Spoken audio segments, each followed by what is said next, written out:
Hey fellas, it is June 3rd, 2021. We're back again on this beautiful Thursday. How are you, Eric? I mean, Yummy Foe already came in the chat saying he's donating $50 for a kiss. So Yummy Foe, you better get your ass over here and fucking lay those lips on me right now. That's how I'm doing. That's how my morning started, and it feels great. Great set of games today. Great set of games last night. VIP is going off right now. 6-2-1 to start the month in June. By the way, $5 a unit would have paid for your entire monthly subscription on June 1st. Just $5 a unit. And then yesterday we followed up with going 6-3 again and up another 3 units. We're up, dude. Like They $3. don't just give anyone the goat fuel. You gotta be the goat. $3 a unit. You already paid for your entire month in the first 2 days. What is this? What is this? This isn't even gambling anymore. This is just winning.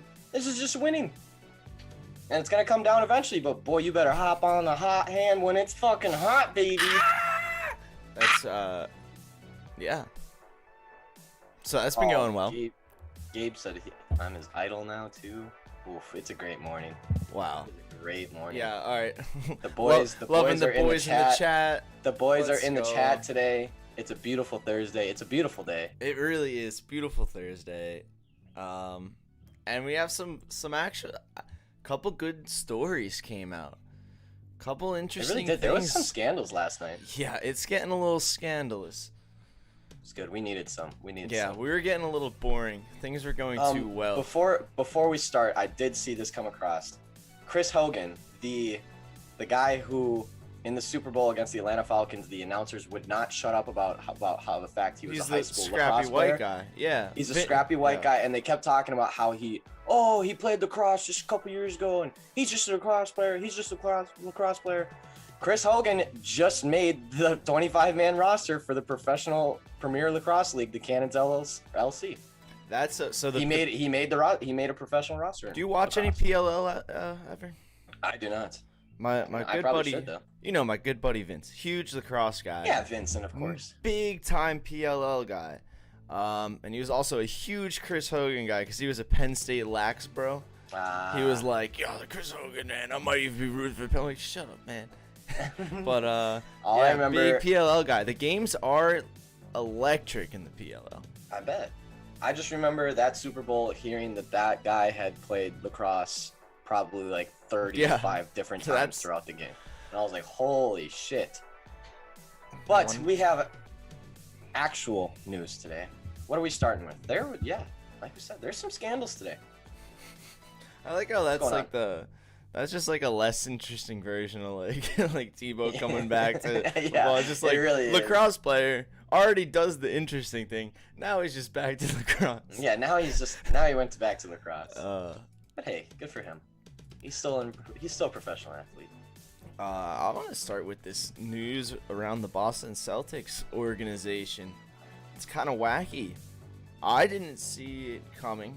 Apparently, this was in the works for a while, but yeah, I mean, I feel like I didn't see it coming, but at the end of the day, I kind of, let's see what it is.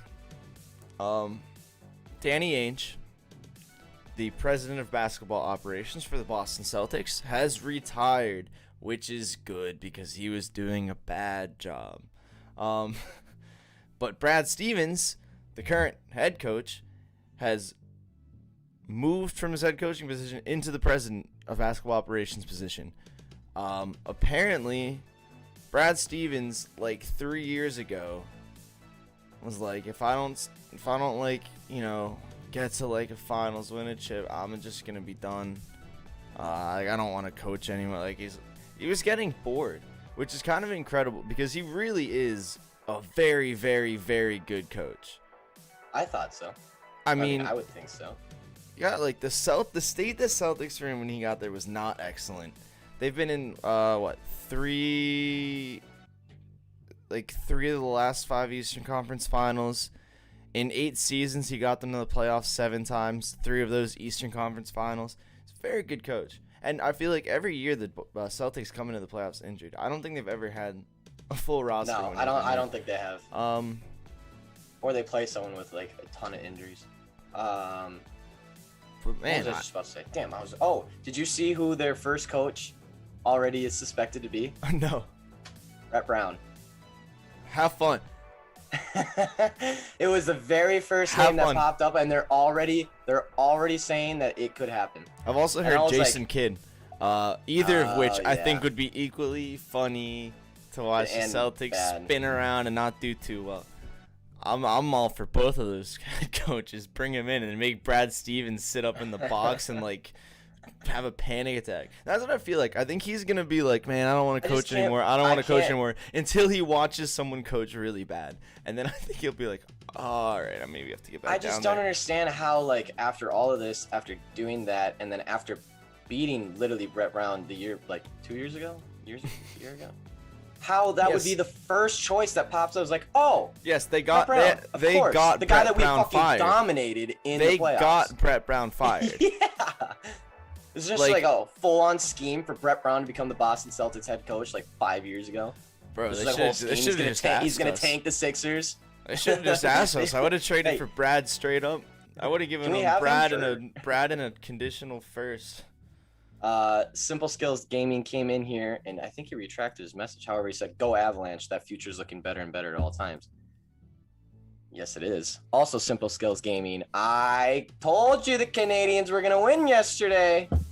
I told ya. Oh. However, Colorado did not wrap it up in regulation, but they did win in OT. Yeah. Anyways, Those Simple dang Skills. OT lines. that's my first win in the Northern Division, baby. Woo! Let's go! Finally! I hate that. Anyways. Anyway. Yes. Interesting stuff going on with Celtics. I think they'll be in a good spot next year, depending on if they do not hire Brett Brown or not. I don't know how that's the first choice, but hey. Yeah, I don't know about that. I mean, I don't even have an NBA team anymore, so what the fuck do I know? Yeah, Seattle bro. Swamp Dragons. Yeah, the Seattle Swamp Dragons. I also forgot. This is just something the NHL draft lottery happened. and- Seattle Kraken. They Yeah, got I the forgot second about pick. the Seattle Yeah, Kraken. we have a new I forgot that NHL was team coming next out. year. That's a lot of fun. Yep. Yeah, they got the second Yeah. pick. Buffalo Sabres with the first because they are Yeah, but still worse Jack- than a team that doesn't even exist Eichel, That's because Jack Eichel's gonna leave, which is also Yeah. like, for people. I know we don't have a lot of NHL guys in here because it's not as good. But however, that Jack Eichel trade is about as big as like a Mike Trout or like a JJ Watt. yet. Oh yeah, the or guy, like the guy. Jack Eichel is probably a top 5 player in the whole NHL, and he plays for one of the worst teams in the NHL. And his contract is up, and we all know that he's going somewhere, but no one knows. It's like literally like Sidney Crosby going somewhere. Hey, another shout out to Vince, huge Sabres fan, huge Eichel fan, has probably a good 3 Eichel jerseys with both of the numbers he wore. He is gonna be heartbroken, but man, yeah, it'll be nice to see him play somewhere else. Maybe actually contend. Maybe actually play in a playoff game. You know, that'd be because yeah, he's a great player.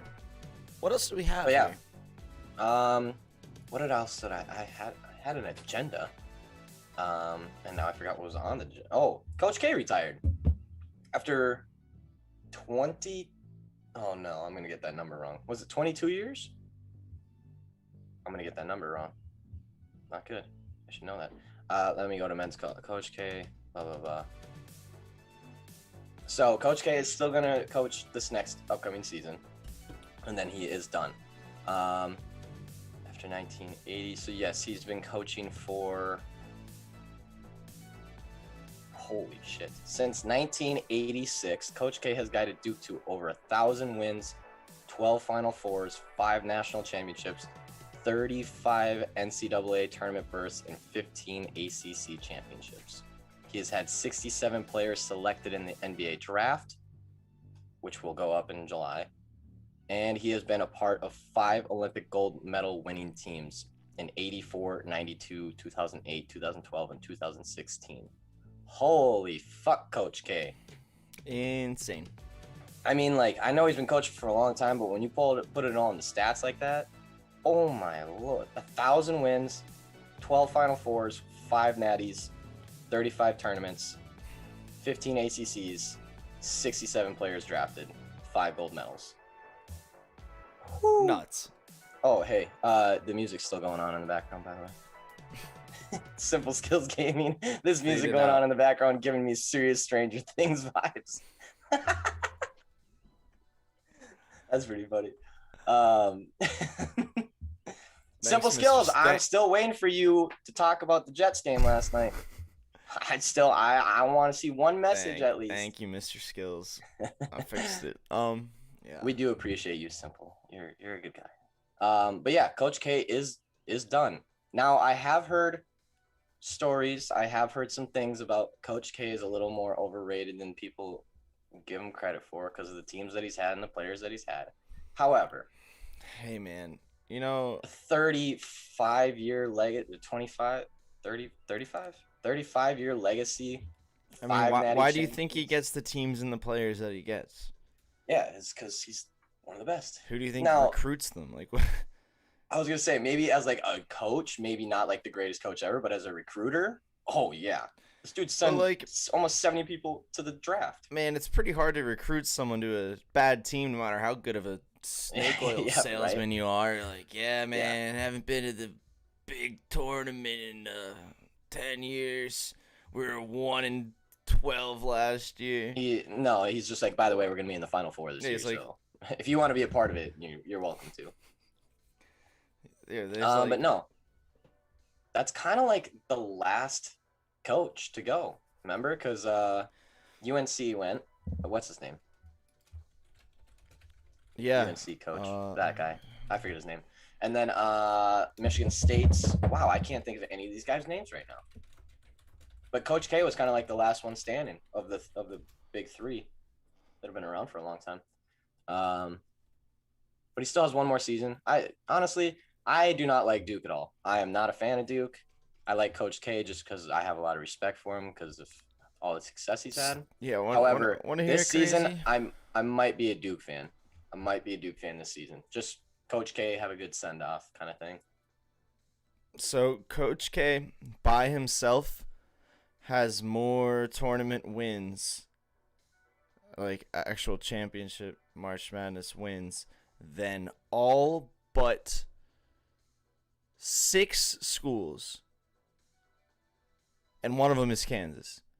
So, every other college, those 3 wins, that's, if alone, taking away the rest of them for the school, is Wow. 6th on the list. More That's tied pretty with impressive. Nova. I was gonna say the only teams they're not beating is Kansas, Kentucky, UNC.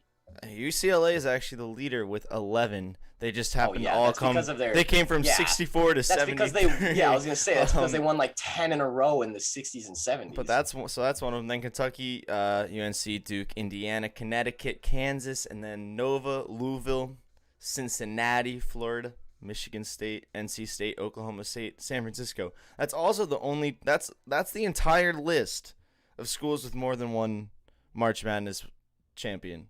and he has 5. Win. He's got 5. That's nuts.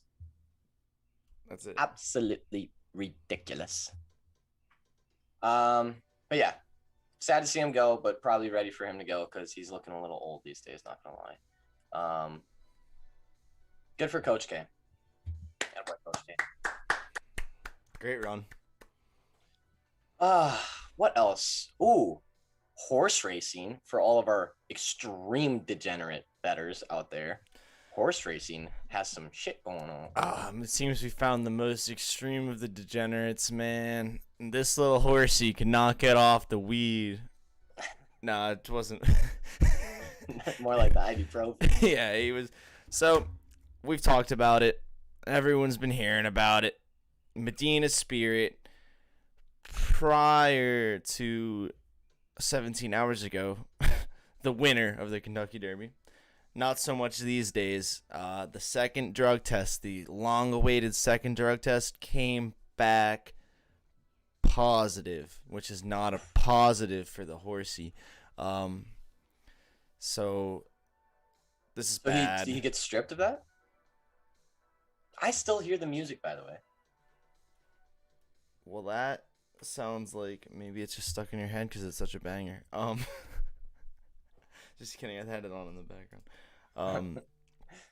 I was like, I'm not hearing it. But no, Medina Spirit. Here, let's recap this whole story because it is an Yeah. interesting one. Yeah. So Yeah, let's Medina recap Spirit it. wins the Kentucky Derby, right? Yeah, nice. And then Way to go.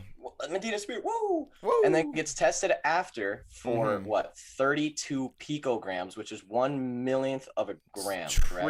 Trillionth of a gram.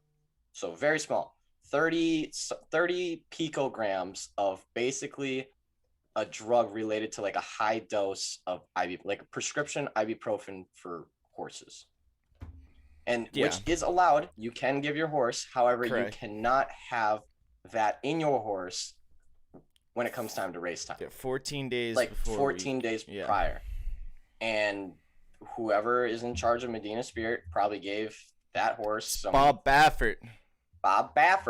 This gave dude's that prescription ibuprofen probably within 2 weeks of that race. And so when the drug test came back, it showed up 34 picograms of this prescription ibuprofen, basically. That's hella pico, bro. And that is more than enough to, if there's even 1 picogram, it'll get flagged. And then he has to pass another test. What? That was 2 weeks ago, 3 weeks ago now? Yeah, it was 2 weeks after the initial test, I think. And so if he would have passed this test, he would have kept his Kentucky Derby title. Nothing would have changed. All the money.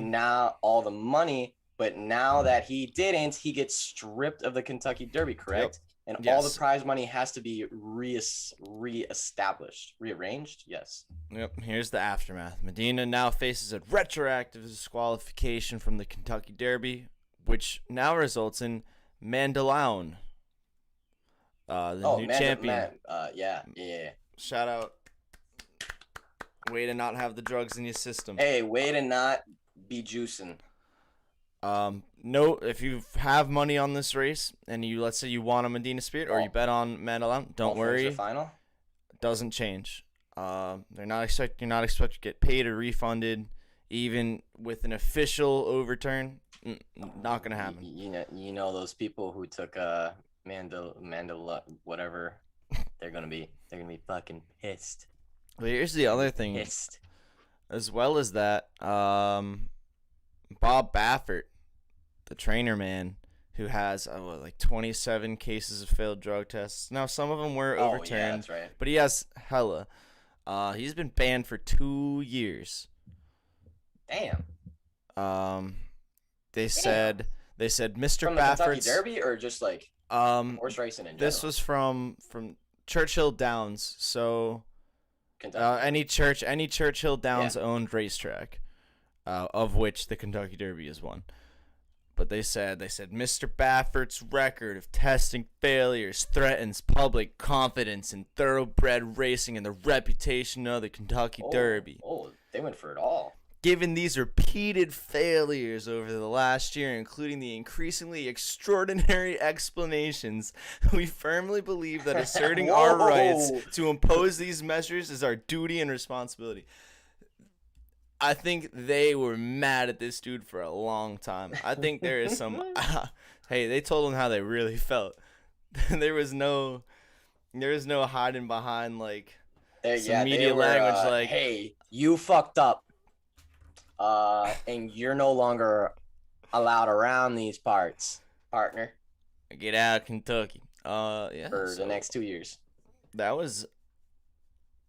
They really. I'm excited. I mean, because I didn't bet it, and because I don't know anyone who bet on Mandalorian, I'm very excited to see the kickback on the angry, all the angry betting world, because this is going to be very interesting. Especially on FanDuel, because FanDuel already fucked up the other day. 2 days ago, I saw it on FanDuel, or I saw it on Twitter, because a bunch of people, there's one capper who does like those same game parlays that's just like $1 to pay like 10,000. Yeah. And there was a profit boost on FanDuel the other day for 2 players to get 25 points, 25 plus points. And in the past, it said each, and there was no each in the description this time. No, man. And so Both players didn't get 25 plus each, but combined they did. And so the whole FanDuel community just came down on their fucking heads. And like FanDuel's like, there's nothing like oh, it's been a brutal couple days on gambling Twitter for FanDuel. They have been getting So roasted. they haven't just paid it out. And this is going to no. I don't think so. They should. They fucked up. They used wrong words. We all kind of like it's very obvious what they were trying to say. However, Yeah. at the end of the day, it's gambling. That's basically a contract you're putting out there.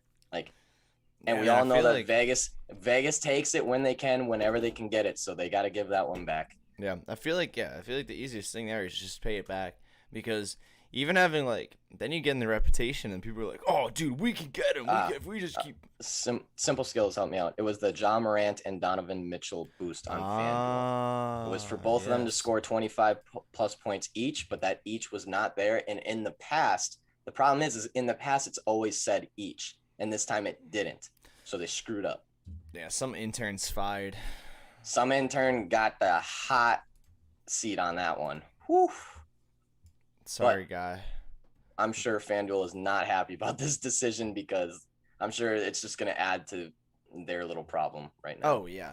Because I'm sure the angry people are just going to be even more angry, especially if they bet on that horse race. Yes, they're not going to appreciate that decision one bit. No. What else was there? Oh, before we take our first break, I did see this, and we talked a lot about the social justice stuff yesterday, so I don't want to get too far into it today. However, the NFL did make a great move yesterday, I believe, in the race norming for CTE. It's a really big deal because that's been a law since about, or a rule, our law rule, since about the 1990s, where black people don't get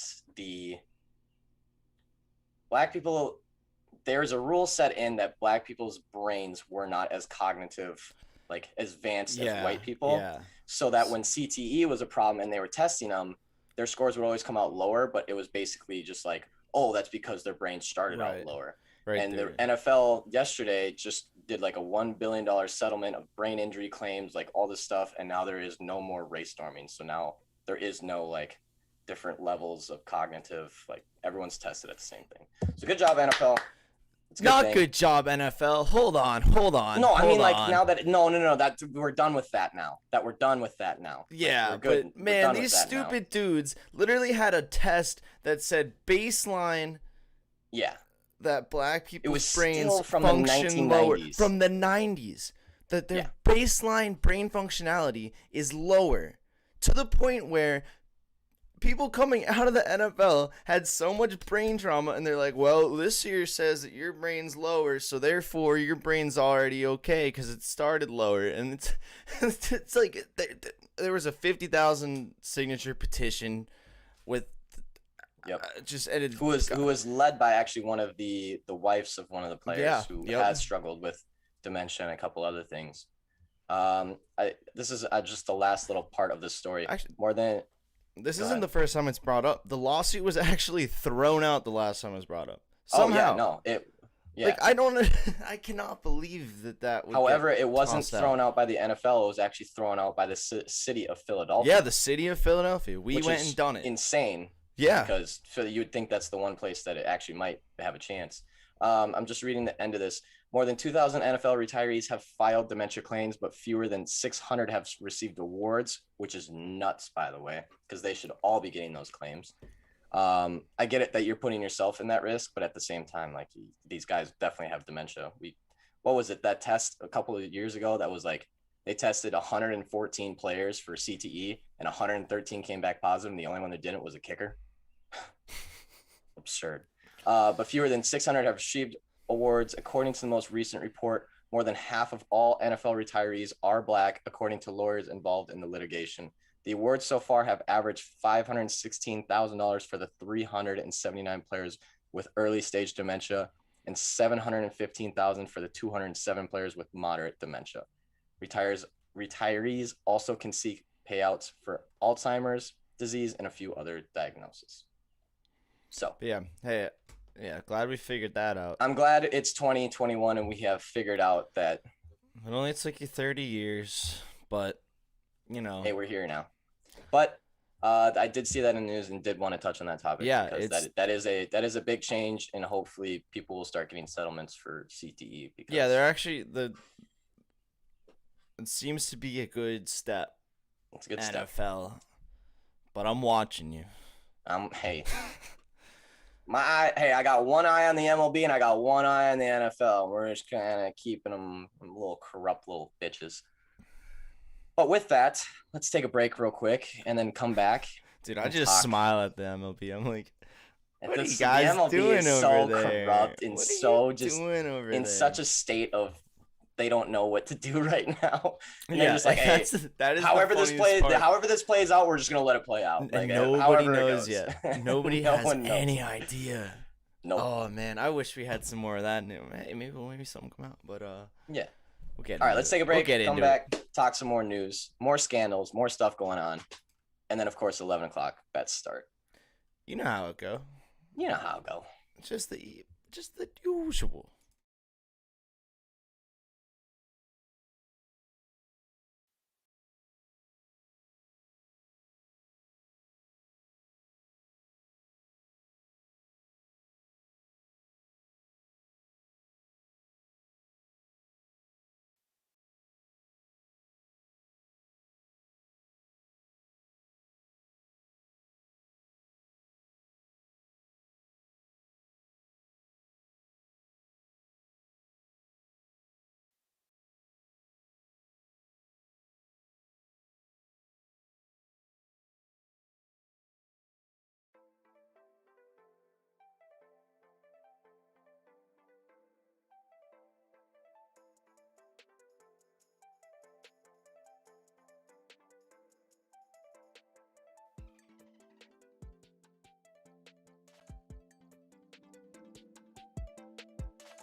Hey fellas, Hey, we're fellas. back.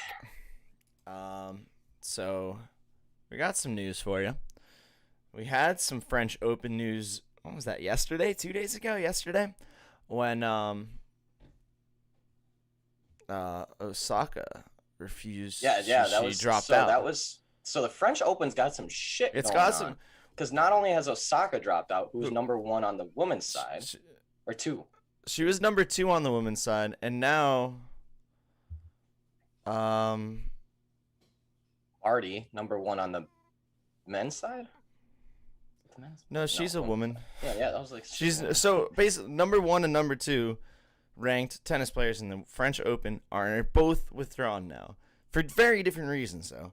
Mhm. Barty, she's the 2019 champion. Opted out in 2020. She's dealing with a hip problem all day. Struggled through her first game against the 70th ranked Bernarda Pere. But man, just had to stop. Just had to retire in the quarterfinals. In the middle of the quarterfinals. Hurt her arm, hurt her hip, just was too beat up, just couldn't keep going. And it sucks because now, again, the best 2 female tennis players are now no longer in the French Open. Ooh, I bet the French Open is hurting even more about that whole Osaka thing. I bet they're like, please, Osaka, you don't have to, any media, anything, just please come back. There's some French dude in an office feeling real apologetic. Yeah. If you don't remember, if you weren't here when we talked about Osaka yesterday, she dropped out of the French Open as the number 2 due to she missed a couple media obligation due to some mental health problems. She's going through some shit right now. Led her getting fined. Led her getting fined, and basically the French Open threatening her that they wouldn't let her play again, and she just turned around and she's like, fine, I'm not gonna play then. Like, this is not good for my mental health, and I'm not going to do it. And the French Open was like, whoa, hey, hold on, that's not quite what we meant. Whoa. Wait, you thought we were serious? Nah. And then the French Open's like, okay, at least it wasn't the number 1 competitor that dropped out. And then the next day it turns around and Barty's like, hey, my hip's hurt. And the French Open's probably like, oh no. So, hey, karma's a bitch, French Open. Maybe you should let people not go to the media when they're going through extreme depression, you fuckheads. Sorry, that was a little aggressive, but screw you, meanies. All right, dude. You can say whatever you want, but you can't drop the M word on here, dude. Meanies? Yeah, this is a family show. Maybe. I don't know. Fucking idiots. But no, French Open's going to be hurting now. I'm not going to lie. Especially because women's tennis is a very, very popular thing. As far as the women's sports go, it's probably like one of the most popular women's sports out there across the world. They're in trouble. Yeah, that was a bad look. Ooh, French Open. The NBA yesterday was kind of nuts. Luka Doncic. Yeah, Luka Doncic said, "Yeah, I'm gonna put the team on my back, and it's not even gonna hurt because I'm so fucking good at basketball." Remind me again. Do you remember what the Mavs money line was at yesterday when I said take the Mavs money line? What was it? +2. Actually, you know, I think someone listened to our show because someone dropped $400K on the Mavs money line yesterday, paid out $1 million, and they won. I think they probably tuned into the fellas show. I hope you didn't do $400,000 on anything based on something I said. That's a terrible decision. But also, I will good say job. That's sick.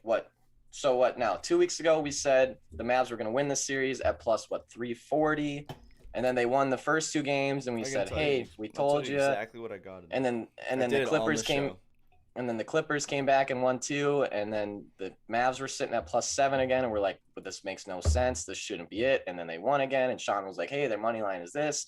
You should probably take them." Wow.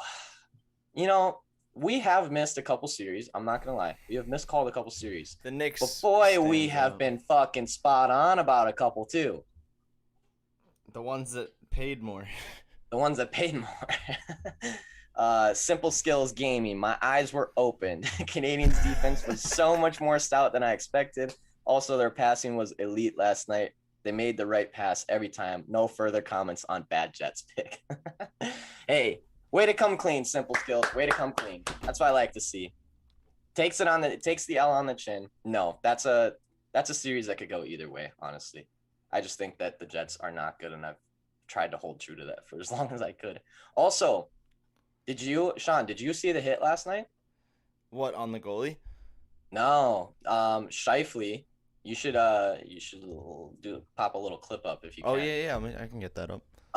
Jake Evans of the Canadians. Oh yeah, I did hear about this. So what happened was it's 4-3 with about a minute left, and the Canadians dumped the puck on an empty net.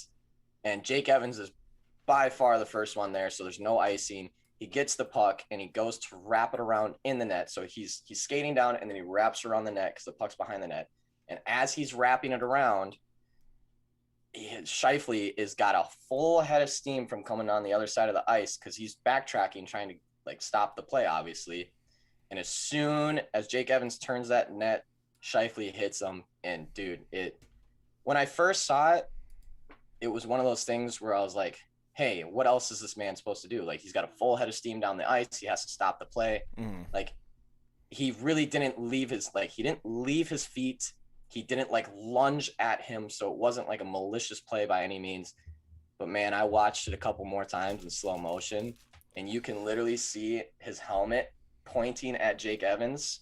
The puck goes into the crease, and you never see his helmet like move to look at the puck. Never once did he break away from Jake Evans' body. Well, he knew he was going to hit him that whole time. And Jake Evans has had some history of some bad head injuries. He's gotten rocked a few times. So that was a very, very scary hit, a very scary injury. Yeah, I will say. And I hope Jake Evans is okay because that was not a good play. I saw the headline that he's going to be having a hearing on Thursday. So from the NHL's Department of Player Safety. So that's pretty serious. It's good because up too. Oh, there, perfect. It's good because in the post-game interview, basically the Jets coach was like, it was a heavy hit. Like, it was a hard, heavy hit. And obviously the Montreal players are like, that's the dirtiest thing ever. The NHL needs to take care of it because if he comes back in this series, we will kill him. Like, that's basically what they said. They're like, he's going to have a very rough time if he comes back in this series. Let's play the clip because it is a nasty Either hit. You take care of it or we take care of it. Yeah, exactly. And honestly, and you better believe that. He would probably only get suspended at like a couple of games in the regular season, but because this is the playoffs and because the NHL knows that if they put him back in the series, they're jeopardizing his safety now because there's only so much they can, like, the Canadians will kill him. Yeah. Well, here we go. Like, you took out a player. All right, let's watch it. Open goal. Oh my gosh. It's brutal, dude. It's nasty. Yeah, and he is just down there. And like you can't see it very well in our video, but they take it to slow-mo and they do a couple different angles. By the way, he did score that goal, which is fucking incredible. Like, talk about taking one for the team. But yeah, at first glance, you kind of just look at it and you're like, oh, he just had a full head of steam and he hit him. But if you look at it for a while, man, from that blue line, he knew exactly what he was going to do. He lined it like, oof. I'm all for like hard play and hard hitting and everything like that, but that, man, there's nothing. There's nothing in sports meant for that. And like I said, part of me understands what else you're supposed to do. Like in that instance, you have to stop the play from happening. But my problem is he never even like lunged with his stick, and his stick was within reach of stopping that puck, or at least having a chance to stop that puck. That's the thing. Yeah, he never reaches. Right. His stick literally actually goes backwards. Yeah. If he wanted to stop the play, that wouldn't have been what he did because, hey, it's already in the goal. Yeah. Like, and this was a frustration. I think this was a frustrating game for the Jets. They had came back. I mean, it's Canadian on Canadian, and these series do get ugly. These teams don't like each other. But yeah, there's just not, and especially he's an alternate captain, Shifley, so he knows better. You need to be not doing things like that. And also, if he gets suspended, the Jets are in trouble. And he will get suspended for that. Okay, he absolutely will. Okay, I have the slow mo from like behind the goal. So the thing that I saw is watch his helmet. It never moves. It never follows the puck. It's always on Jake Evans. Shifley's coming back defensively to make a play, but you're in a vulnerable spot at this point, and it's basically over. I mean, it's already in. It's already in front of the goal, out of his stick when he decks him. See how he never see how his stick so Shifley's stick actually comes backwards when he goes to initiate the hit, and if his stick was just forwards, he probably could have poke checked that. And that's the play to do there because you have to save the goal. Let's do it. I get it. We can't think in split second reactions like that, but it's like I'll make my own slow-mo. Shout out YouTube. Yeah, make your own slow-mo. So look. Are we gonna get copyrighted on this again? So he comes around the goal. Yeah, he brings his stick away from backwards away from where the puck is, and just absolutely. Yeah, see, you can tell his eyes never break off of him, and that's the problem with it. That's filthy dirty. It's one thing if he like kind of last second like tries to pull up or something, but he had him in his sights the entire time. That's dirty. That's a dirty hit. It's filthy. And everything in the rule says that's a dirty hit. It's very, very It's illegal. a pre-planned hit. He had a ton of ice space to gain speed. Now, he didn't accelerate. He didn't lunge. He didn't do malicious things, but it's still a dirty hit. And he deserves to be suspended. And now, here's honestly, something interesting about the suspension. Because they can't have the hearing in person, for some reason, there's a rule in place that if the hearing's not in person, the maximum suspension can be 5 games. They'll give him 5 then. Yeah, so they'll give him 5 literally just to protect his ass in the series. Because he should not be allowed to play against the Canadians. For his own safety, honestly. And the fact that he should be suspended, but for his own safety, he should not be coming back in that series. I'm telling you, hockey dudes, do not let that thing go lightly. Like, he will be targeted hard. I mean, he'll take their biggest dude on. It was not sneaky. He left his feet. He basically led with his elbow. Yeah, I mean, at one point you kind of got to brace for the hit, so I don't see it he definitely didn't jump into him and be like, ah, he had to brace for the hit, and he kind of lowers his shoulder, which is a good hit. You shouldn't be going for the head or anything like that. But man, just having full head, dude, hits his head. You're going 30 plus miles an hour. The problem is whether or not, dude. Hold on. His neck and head, dude. That's just the shoulder goes right into his face. Yeah, it's not. It's just a little. It's not good. Not good for the sport. Not good for the series because Shifley's a good player. But yeah, boy, Montreal's gonna come out pissed off the next game. I can promise you that. And it sucked too because it was a good game. It was really fun to watch, and it really took the mood out of the game. Even when the game was over and the Canadians were celebrating with their goalie and stuff, not one smile. Nobody was laughing. No one was patting each other on the back. It was basically just hey, good game. Let's go check on Jake. Yeah. Because he did get stretchered off. He got stretchered off. He was moving a little bit. He had movement in his arms. I think his neck was okay. It didn't look like anything was broken or anything. No, I'm not a doctor, but I'm sure I'm sure he can't move his neck today. I'm sure it's sore as shit, and I'm sure he's got a badass concussion. But hopefully he's okay. Hopefully he can come back in the playoffs. Yeah, scary stuff. It was not fun to watch. What else do we have? 10 minutes till bets. Let's see. What is this? Oh, here. Dan Marino on Bill Belichick's pursuit of Don Shula's NFL wins record. Quote, I hope you don't get it. All right, Dan. Tell us how you really feel, Dan. I mean, you know what? I'm glad that's refreshing. Instead of just being great hey, coach, good job. he Yeah. really deserves He's nah, it. I hope you don't get it. So, yeah, you shouldn't. You know what? Why would you?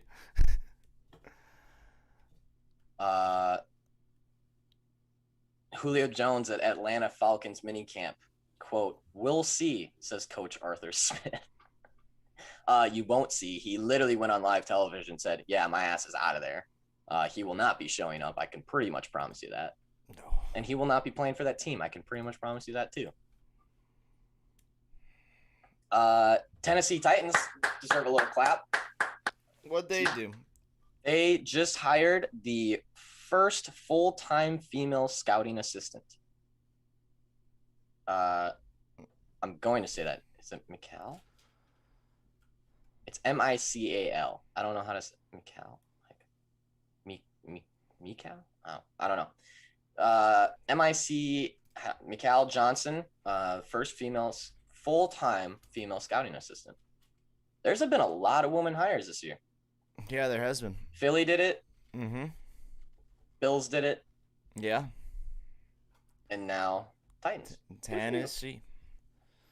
I think it's cool. I think it's a cool change-up. I told you before that woman on San Francisco's one of their assistant coaches, or yeah. What is she? What is she? A tight end coach? She's a position coach. Yeah. Yeah. I don't know what. I forget what. She's position. a fucking badass. Yeah. And a lot of the players have said a lot of good things about her. Like, just a badass woman. Yeah. I don't know what else. I don't know how many other stories we got. I feel like we had a lot of scandals and we ripped through a lot of scandals pretty quick. I'm looking for some off-season stuff. Jeremy Chin from linebacker to safety. We got some Olympics news, man. Oh, that's right. The Olympics are coming up. What is that? June 24? It's in 50 days. 50. Oh, okay. It's July 24th, something like that. Yeah. Like that. I saw that had like 10,000 volunteers. So yesterday there was some news that I actually meant to get to, but I completely forgot about it on the show. But so we have today. So Japan, for those who aren't following, is not quite where we are in the United States in terms of their vaccine distribution as of yet. I think it was only 2% of the population received vaccines so far. Now, to be fair, they also didn't have the COVID problem like we did. They were much smarter. No, or else we wouldn't be having this discussion about the Olympics. It is not good. It is not good. Also, I would just like to say this. So I spent time in Tokyo a couple of years ago. I spent 4 months in Tokyo, and I traveled to where the Olympics are going to be held. I did a tour of Under Armour. Japan is right there, and I have some connections in Under Armour. So I got a tour of the facility, and I got to see where they were breaking ground for. They still hadn't built, and this was 2 years ago, or 2.5 years ago now. They still hadn't built the BMX track. The gymnastics stadium was 3/4 of the way done. Olympic Village was all taken care of. But I took a subway there on a weekday. Now, this is a business district where the Olympics are being held. The majority of Olympics are being held is in a business district. Mm-hmm. If you know anything about Tokyo, their subway system is one of the most impressive, immaculate things I've ever seen in my life. Every single train comes on time to the dot every 4 minutes. Like, it is perfectly structured. Even with that, it took me over 25 minutes to get on a subway to get there and to get back because of how many people there are in that district. I could not believe how busy that place was, and then they're going to throw the Olympics right there. And I asked the guy at Under Armour Japan, and I've talked to him about it, and he just looked at me and he was like, we have no idea how this is going to work. Like, absolutely no idea. Like, you're taking one of the busiest areas in Tokyo already in a business district and then putting literally the Olympics right there. So Japan already has a big problem. Yeah. And I think COVID honestly helped them because it limits the amount of people that can come in there. Yeah, that'll definitely help that aspect of it. That's pretty big. So yeah, so as far as Japan, essentially, they were better off than us. They had a pretty rough second wave. They're doing pretty bad compared to other countries in Asia. But yeah, 2 to 3 of Japan's general population has been vaccinated. However, they expect at least 80% of athletes and residents in the Olympic Village to be fully vaccinated, which is also it's looking like it's gonna. That's kind of a problem because this isn't because of people are don't want to take it, people are afraid to take it, people don't think they need it. It's because the rollout has been so slow, and now it's kind of seeming like, I don't know, but they want 80% of the athletes to be vaccinated, and rollout is incredibly slow. So, I mean, it just seems like maybe they might be getting some vaccines that could probably go to some higher risk people who aren't, Yeah. And also, you professional would think that athletes at the biggest competition in the world. you I would don't think know. that their target is also 100% of athletes too. You would think, or Oh, damn near it. absolutely. Um, I don't even think they like. Dude, I'm telling you, this Olympics has been a shit show from the beginning. And I was there 2.5 years ago and already could see it was going to be a shit show. Like, it was very, very evident that this was not going to be a good thing no matter what happened. And people in that area also knew it too. They're like, we can't handle the Olympics here. Like, this is Here's not the a good thing. place for it. So now 10,000 volunteers have dropped out. Basically, after all that information about the vaccines came out, kind of. So out of 80,000 unpaid volunteers for the Olympics, 10,000 are gone. Yep. Worries about COVID. And Worries about it's frankly, just not working. they aren't allowed to get a vaccine unless you are one of the few people who are volunteers who are actually going to be in contact with an athlete. Then they'll allow you to get one. But it is just so scarce and the rollout's been so slow that they can't offer it to people who are just volunteering and not going to be in contact with an athlete, which I could be, especially with now what you're saying about just the density of the population, where it's being held, and the public transport and all that around there. And then you have to be all that with, I don't even know who's coming to watch. I guess it's probably not going to be too many people from around the world. There isn't allowed. You can't Okay, so bring not allowed. guests to So come watch you anymore. at least that isn't Yeah. as bad. But man, you know, you're down. There's 80,000 volunteers alone. You know. Yeah. And trust me, there is no space for another 80,000 No. people where I was. I was there on like a slow day and it Yeah. was fucking jam packed. Like it's a bad idea. It was a bad idea from the beginning. I think Tokyo was very excited that they had the Olympics, and then once everything started falling out, they were like, this is not going to be good. And honestly, I do think that COVID has saved them for the most part. I think if COVID wasn't a thing, that Tokyo Olympics would have been horrible. And it still is going to be probably pretty bad. I know one person who was in the qualifying for Tokyo as a wrestler, and he didn't make it, but he had been getting sent everywhere for qualifications, and it kept changing and all this other stuff, and like what he was allowed to do, what he wasn't allowed to do, where he could train, where he couldn't train, like all this stuff. It's been really bad, especially for the athletes, which sucks because the Olympics are really fun, and it'd be really cool to have like a world sport going on, like coming out of COVID. Hey, we're finally like on the up and up. We can have the Olympics, like all this stuff. I think it'd be a really cool thing for the whole world right now, but man, I just don't see how it's gonna work. No, I I just love don't the see it. Olympics too, man, and I just see like now there's already a couple things. Some of the soccer teams are coming in to do friendlies and whatnot. A member of the team from Ghana already tested positive. Now he's quarantined. It's gonna keep happening. Soccer players from Jamaica weren't even able to go, not even because of testing positive, just an issue with the test in general. Yeah. All you're gonna see is more and more and more messes like that. I don't know what's gonna happen. Hopefully, maybe we can just watch it on TV and pretend it's normal. I don't know, and not have to see Hopefully. what's behind Yeah. the scenes. I don't know, but Telling you it though, no doesn't matter seem good right now. amazing it looks, just know behind the scenes it is a disaster. Yeah, Just know. most likely. Just know. It's It's 11 o'clock. it is 11 o'clock.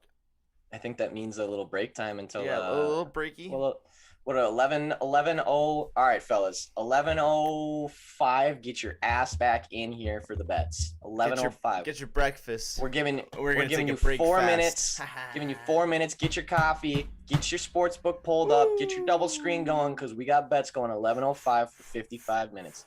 Get ready. We've got MLB, we got NHL, we got NBA, and of course WNBA tonight. We got 3 games, and I am fucking pumped. So get your ass Liberty. back in here in 4 minutes. The Liberty play tonight. Do it. Do it.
good. So, she shit hard?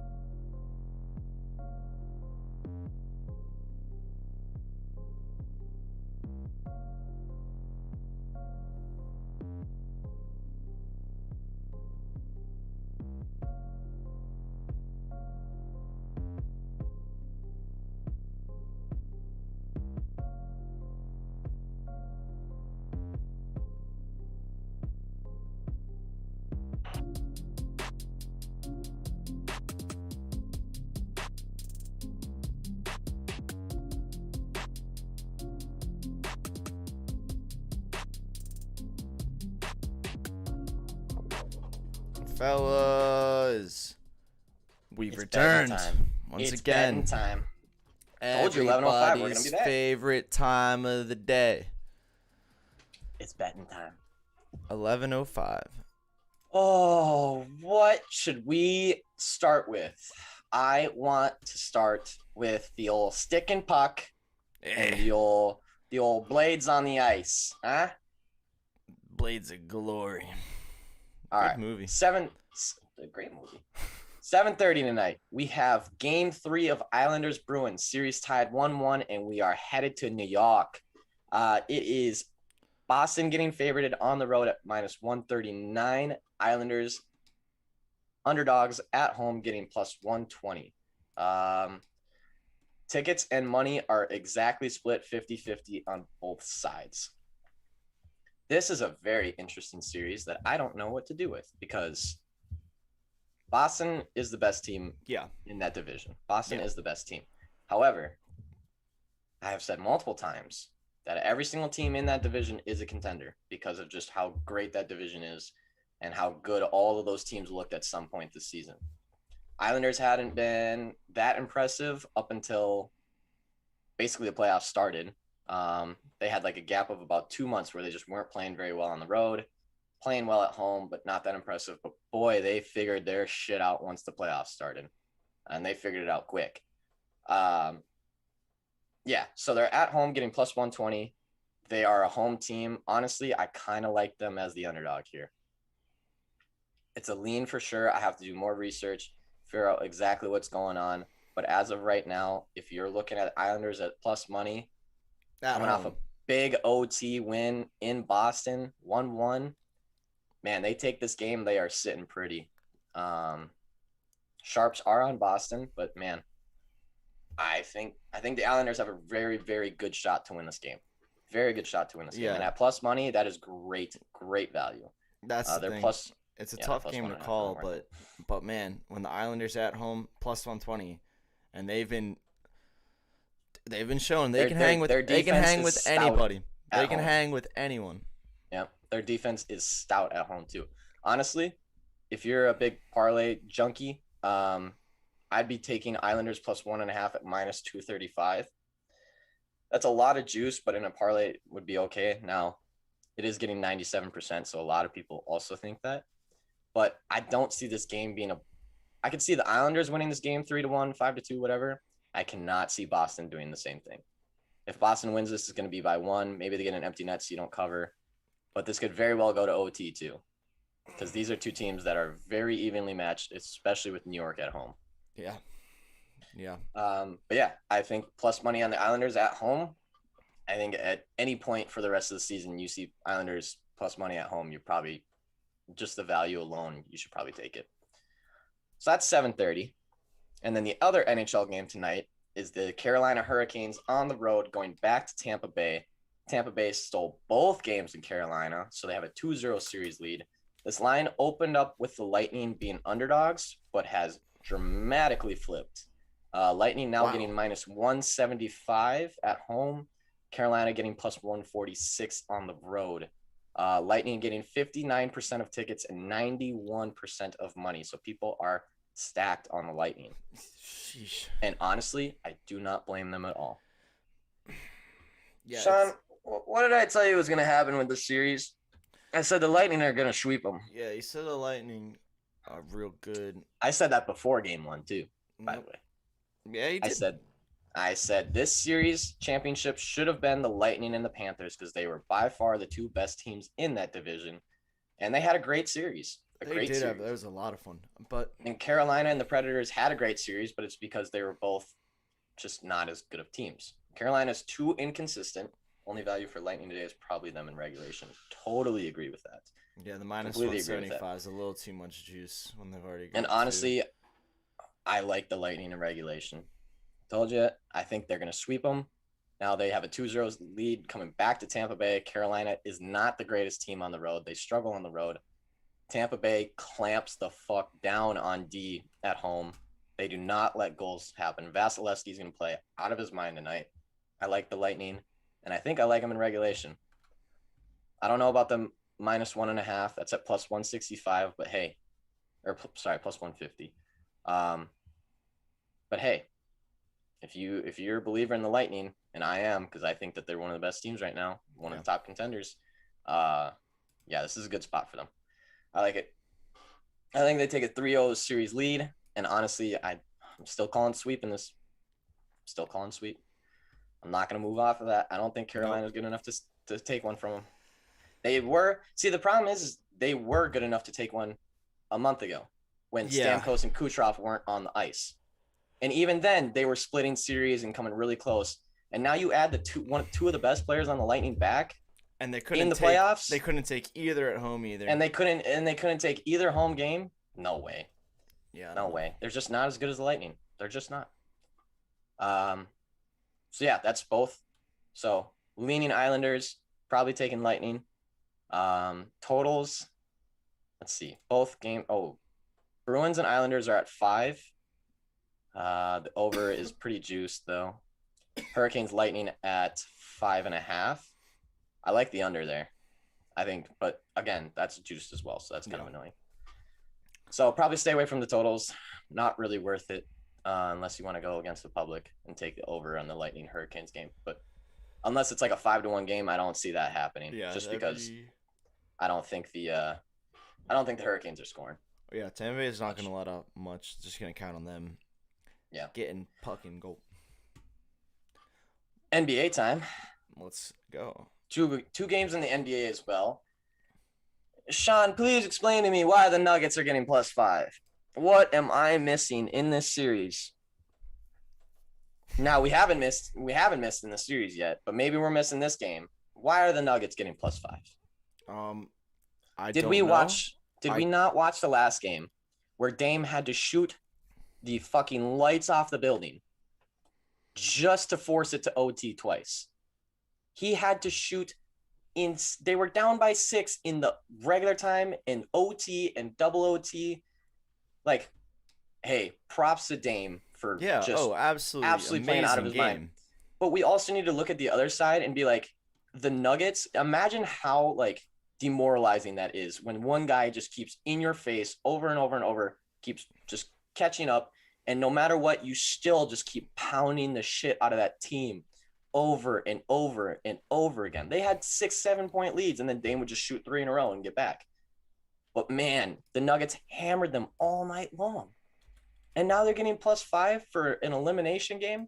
Come on. Come on now. Come on. I mean, I gotta say, this is I cannot believe. Come on, man. That Trailblazers also getting 62% of tickets and 83% of money. So people are stacked on thinking that the Portland Trailblazers are going to win by more than 5 tonight. Now, I'm not saying that Portland doesn't win tonight. I think that Dame could do exactly what he did the last game, and they can end up pulling this game out. But there are so many more angles for the Nuggets to win this game than the Trailblazers. And even if they don't, to come within 5? Really? What am I missing here? I'm all over Denver plus Simple Skills Gaming, all over Denver +5. Love to hear it. I can't. Hey, where'd we go? We're back. I fix. I broke, but I fixed. Nice. Nice. Yeah, I don't know. Look, as a guy here. If I was a betting man. With decent money on the Nuggets to win the series, now seeing them in at +5, for some reason that makes me even more confident. Because when you see something like that, you're just like, oh, they screwed this one up. Now they're going to go win, and I can finally collect that future bet that I've been waiting on. You hear a little Jokic MVP bet? Well, that one's cool. That one's been in the That, process. that one's a big one. I got the Nuggets in the series. What did you get that one at too? Like plus 200, plus It one was something. 350. 350. Good lord. Sean's a future MVP genius. I don't think Embiid was listed out for more than 5 minutes, and this man was already on a sports book taking Jokic to win MVP at plus 350. It makes me sad Embiid couldn't get it, but this makes me happier. That's why I did it. Yeah. Simple skills. Only thing I'd be interested in is seeing Portland role players elevating game tonight after letting Dame down. Oh, yeah. CJ going for 20 plus tonight. Oh, yeah. I'm sure those guys feel so much responsibility right now and just be like, sorry, dude. Like, we fucked it up. Not only did they not hit a shot in like OT or double OT, literally Dame was the only one who could make a basket, but they were also turning the ball over and just not like, why wouldn't you just hand the ball to Dame and be like, dude, just take it? Like, Rocco no, misses the dunk. CJ is like, oh, I'm out Puts of on the line. bounds. And then it's just over and over and over and over again. Every single little thing that could have gone right went I get wrong. it. You're tired. It's double OT. The brain's not working as well, but you still have some dude on your team shooting in people's mouths from the logo and draining them. Just hand him the ball. Just give him the ball. Dame played. We said this. Dame played 52 minutes in that game. Of a 58-minute game. 58 total minutes. Most basketball games, if you played for every minute of it, would be 48 minutes. He played more than the duration of an entire basketball game, essentially played the entire duration of a double overtime basketball game, and he wasn't tired. So your ass better be out there putting ball in bucket. Come on. Or just putting ball in Dame's hands. I don't know if they even can step up. I don't know. It looked too bad, dude. It looked bad. It did look bad. It did look Anytime bad. it was not in Dame's hands, it just looked messy. It's bad. The other NBA game tonight, Suns-Lakers, we're back in LA tonight, and LA is getting favored by 2, not 7 this time. Thank God. Tickets are exactly split 50-50, and Lakers have slightly more money at 54%. So pretty much split down the middle 50-50. Line opened at 3 and is now at 2. I think this makes sense. AD status? I think this has to be assuming AD's on the way back. I don't think he's been confirmed in or even This close line to might yet. this line might be reflecting that AD's not in actually. Because remember, if the Lakers had AD the last time they were at home, the last 2 games Lakers were at home with AD healthy, they got 7 on the Suns, and now they're only getting 2. So I have a feeling that AD is not cleared for this game. Caldwell Pope is also out. Interesting. I mean, dude, they can't afford any. Uh-oh. Ayo. There he is. They can't afford any injuries right now because they don't have enough depth as it is to be playing against the Suns. Yeah, if AD's out, I think the series is over as it is, but if AD's out, it is ultra over. Yeah. LeBron's being a crybaby little bitch.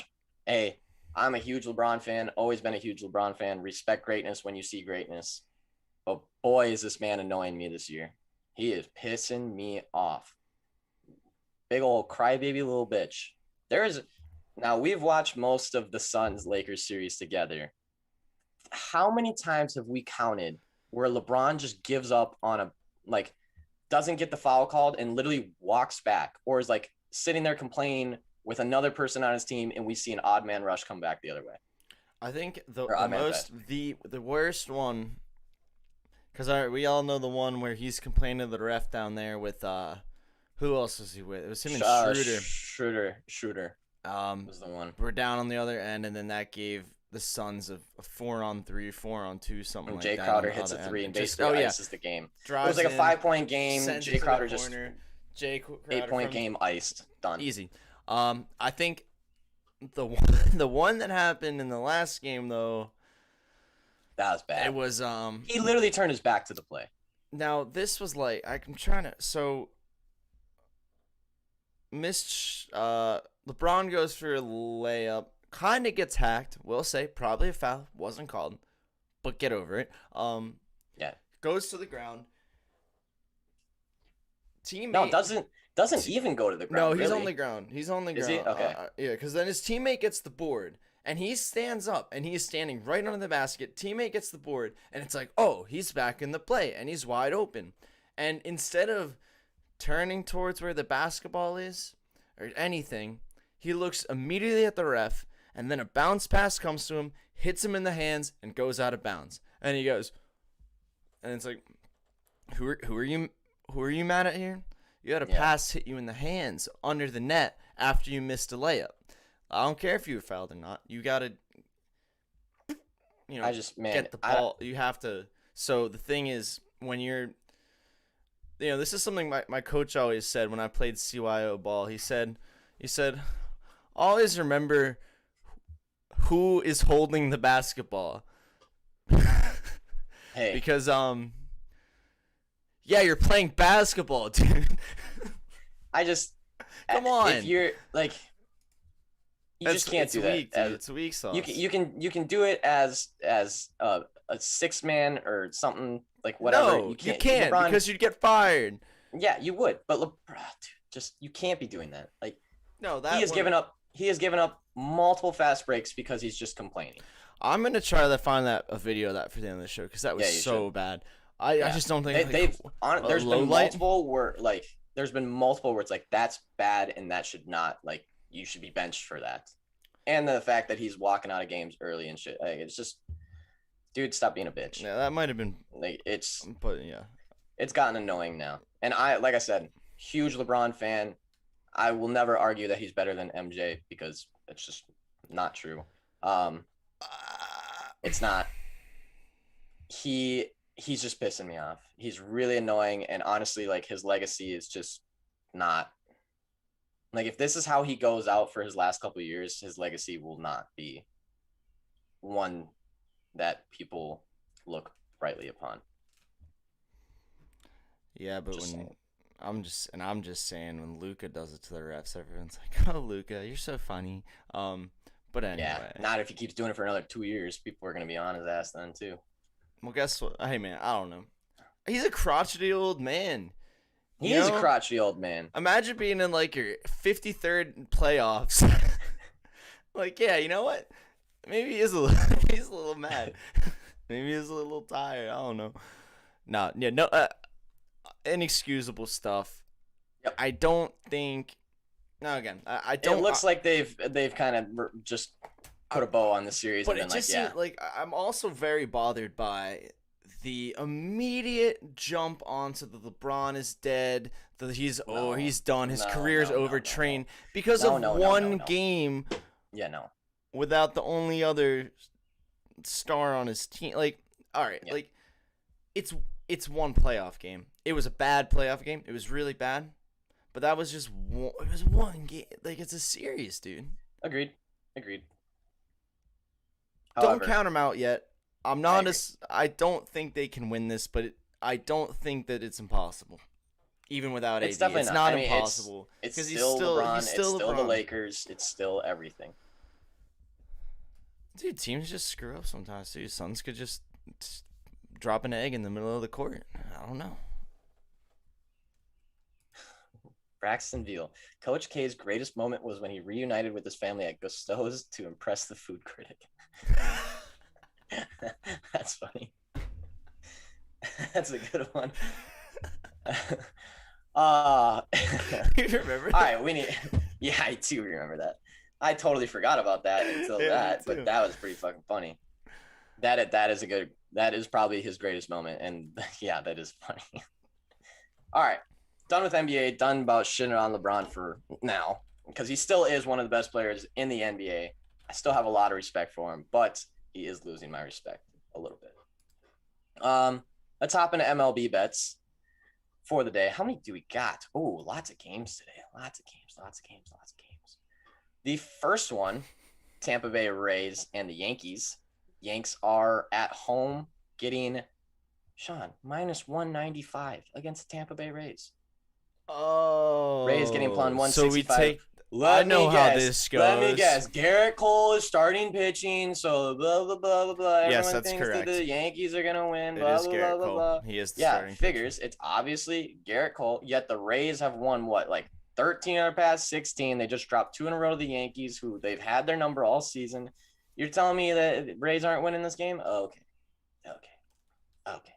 Yeah, Garrett Cole, sick pitcher, awesome pitcher, very, very good pitcher. If you want to take Yankees first 5, might be a good idea. However, the Yankees have a fucking bullpen, and the bullpen is not good.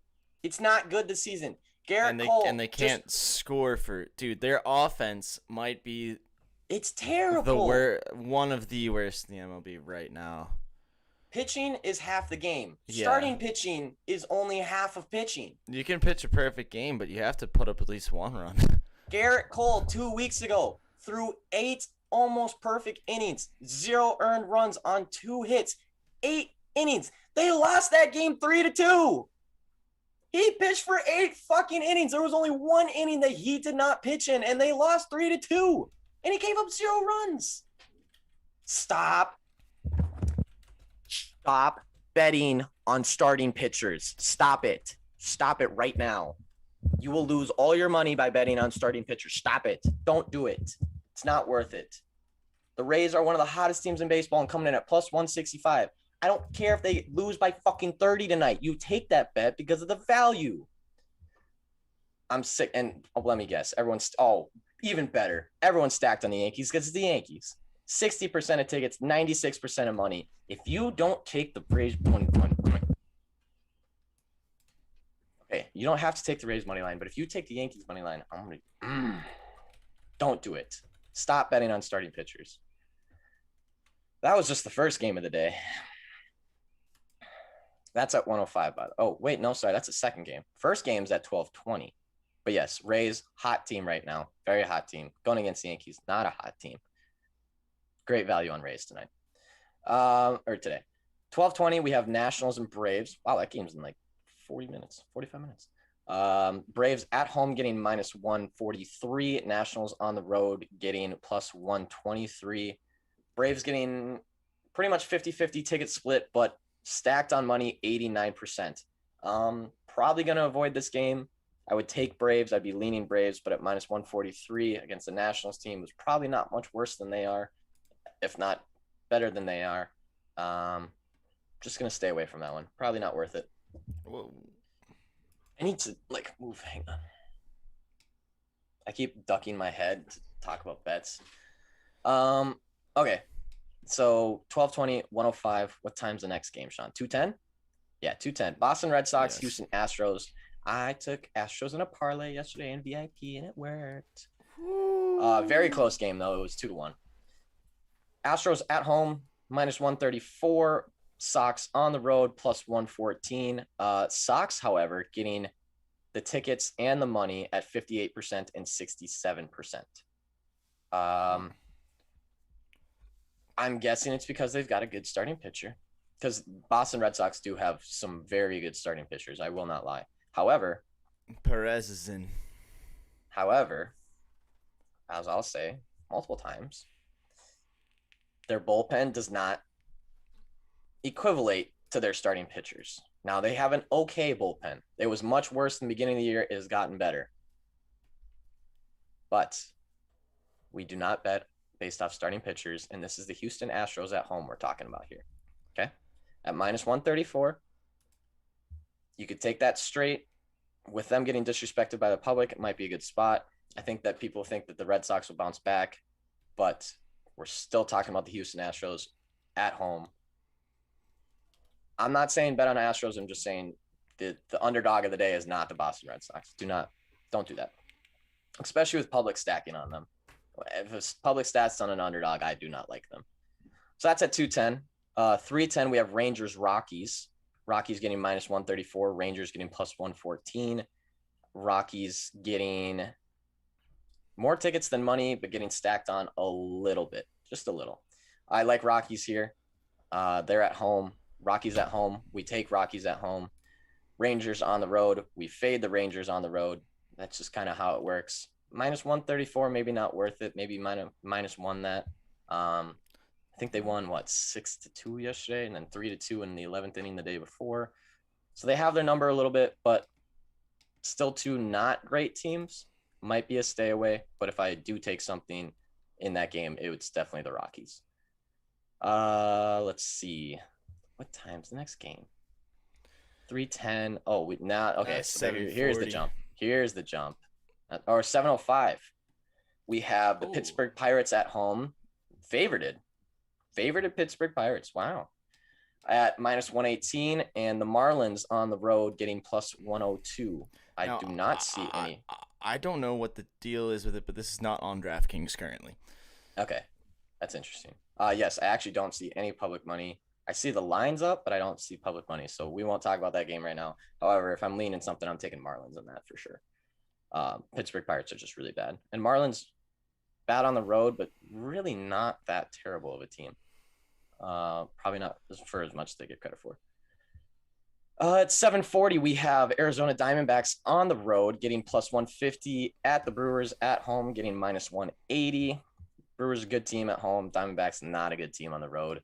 Brewers getting stacked on 78% of tickets, 77% of money. Stay away from this game unless you're putting Milwaukee in a parlay, which it looks like people are probably doing. I do like Milwaukee here. It's too juiced. I don't like taking anything in baseball over -150 because this season there's just been too many underdogs winning. The middle of the pack is too close together. We kind of have like the top 5 teams, the bottom 5 teams, and then everyone else is just somewhere in here. And Brewers are one of those teams that are just kind of stuck in the middle. So I just don't think it's worth it with the juice, but if you want to parlay it with something, probably not a bad idea. Sean, do you see what the next game is? 8:10. All right, Tigers, make my day. Please give me a lefty on the mound for the Tigers. Please, please, please. Damn it! Casey Mize is a damn righty. Urgh! Come on. For those of you that have not tuned into baseball betting before, White Sox against a lefty is the automatic lock of the century, no matter what. Honestly, White Sox is still in a pretty good position. -1.5 is... Detroit Tigers are bad. Detroit Tigers get absolutely underdogged all the time and still win some games because they are one of those teams that will just win games when they're not supposed to. However, the White Sox are good. -1.5 is +100. Regular money line is sitting at about -210. They're at home. They play very well at home. 78% of tickets, 88% of money. Now, they do struggle more against righties on the mound. And I know I talk about don't do starting pitchers and stuff, but this one is a little bit different because the White Sox really do struggle against righties and really do against like every single game. And it's against the lefties. It seems like the MLB figured it out. Seems like the rest of the teams, the fucking park. Rest of the teams aren't gonna let us have fun anymore. And for 5 innings of a pitcher that can just get hammered on, like. But, however, even though they are on a righty today, I still kind of like them at -1.5 on that +100. And that's saying something because normally when public's stacked on one side, I won't take it. Especially if it's the White Sox against a righty. So that's saying something. That's saying something. -1.5. That's saying something. Twins Royals. Royals at home getting favorited -117. Twins on the road getting +100. Royals getting slightly stacked by the public, 63% of tickets, 60% of money. Don't have a play for this game because, as we all know, I am fucking terrible at betting on Twins games. I think I'm now 4-11 on the season on Twins games. However, I've been hot lately. I think I got like 2 in a row. So we're heating up, but I am not jeopardizing that record, that immaculate record of 4-11 on these games.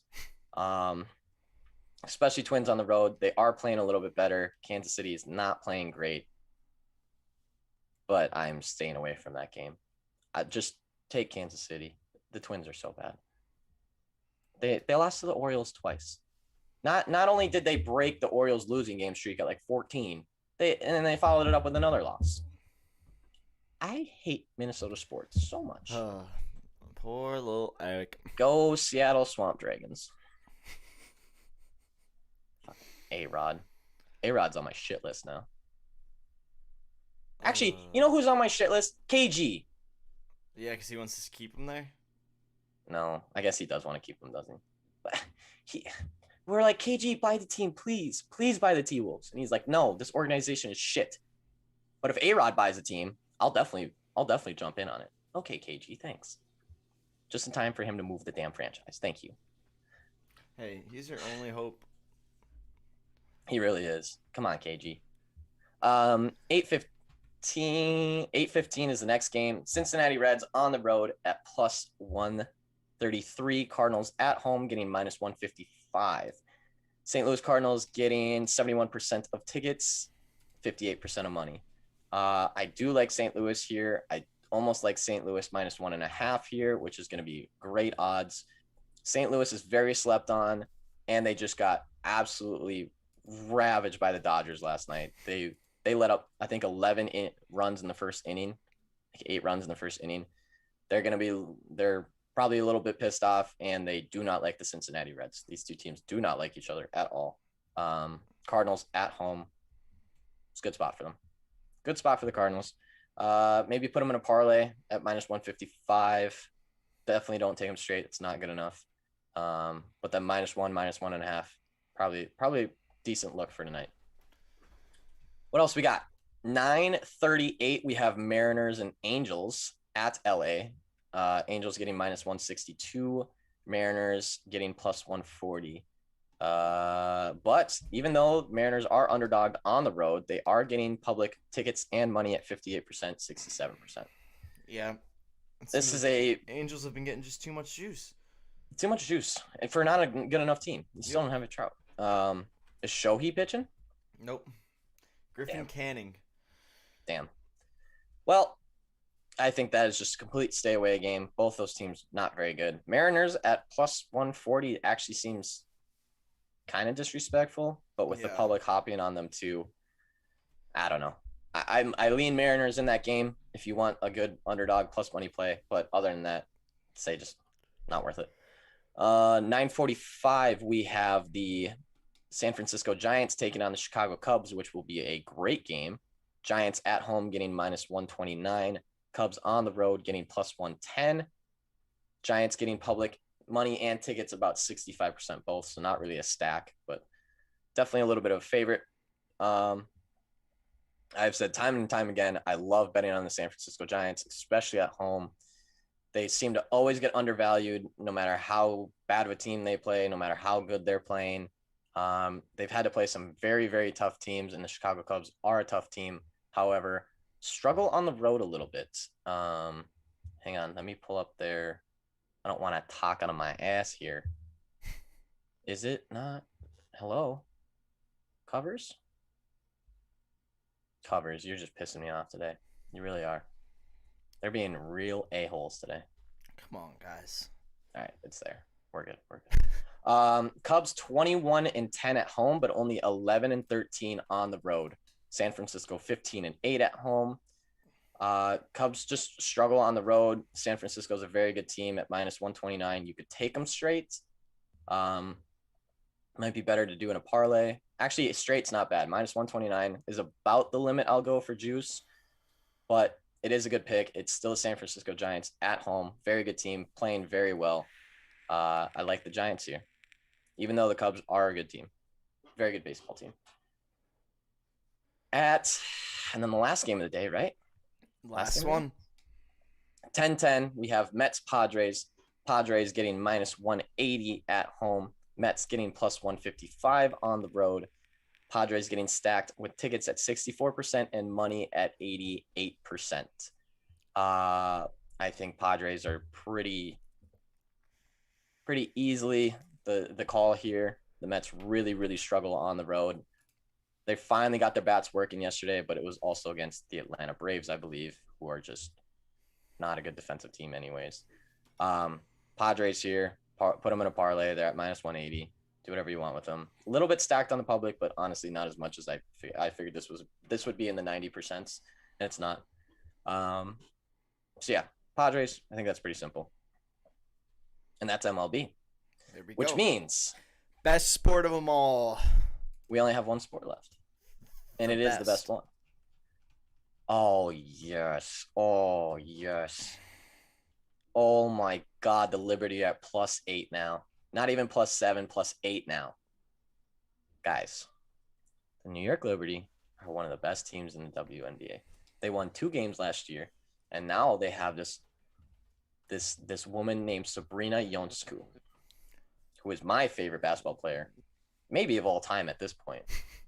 I am getting a Sabrina jersey, by the way. It has been ordered. It will be coming. You actually got one? Yep. I love it. I got a Sabrina Ionescu jersey. I'm very excited for it to come in. I probably will wear it for about 7 days straight. I will not take it off. Anyways, New York Liberty are playing the Las Vegas Aces tonight. Liberty are 5-2. Vegas is 5-3. Vegas 4-3-1 against the spread. Liberty are 5-2 against the spread. Now, I'm not quite sure why they're getting +8. So let me check at a couple. Okay, so Natasha Howard is out, I believe, with a knee injury. And she does average, in the 2 games she's played, she averages 14.5 points and 6.5 rebounds a game. So that's an injury that will probably make a difference. And then Liana Odom, who's not related to Lamar, by the way. Not related. We checked. Not related. She's probable. Not sure why the Liberty are getting +8. Doesn't quite make sense to me at all. This is a pretty good team. The Aces are a good team. The Aces are one of the better teams in the WNBA. Probably like top 5. Yeah, I could see them getting minus. I could see them winning. Minus 3. 3, yeah. -3.5 at most. -4 pushing it. -8 on the road against the Liberty. And Sabrina had a bad game last game, I might point out. So she's gonna be on one this time. There's only so much you can, only so much greatness doesn't show up for. Okay, and she is greatness. Also, Liberty getting 1% of money on the spread. Really? 1%. What? Absolutely stacked on the Aces. Their money line, by the way, I will point out, is +255. The Liberty tonight, which is not that far of a fetched. Wait, I'm sorry. Hey, I'm sorry. This is why the fellas dominate the WNBA. This is why, because these lines don't make sense, and we know it, and we point them out, and then we win. Let me this just is why make the lines sure don't make sense. that I heard you correctly. I think you heard me correctly. The New York Liberty Yes. +8 is getting 1% of the money at home. Yes. Lock of the day. Might have to be. Honestly, might have to be. Shh! Don't tell other people who aren't watching the YouTube. Don't tell them. That's just for the fellas. Everyone in here, shut your mouth. Don't say a word.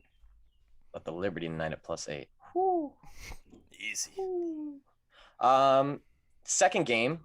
Also love this line. Great line.